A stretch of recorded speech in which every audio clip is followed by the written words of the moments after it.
Hello viewers and welcome to Review Information.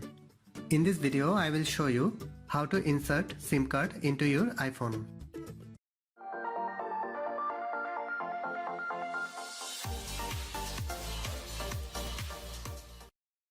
Make sure your iPhone is turned off.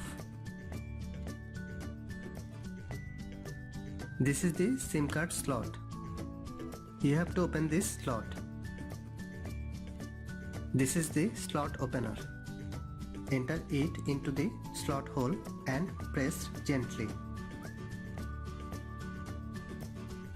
The slot is now ejected.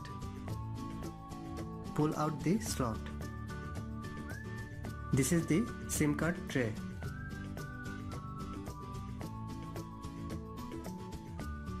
Now place the SIM into the SIM card tray.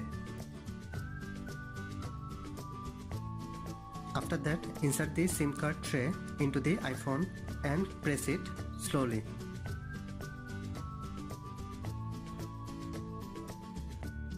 Then turn on your iPhone. So in this way you can insert SIM card into your iPhone. Thanks for watching. Hope you guys enjoyed my video. Please subscribe my channel for more videos. Goodbye.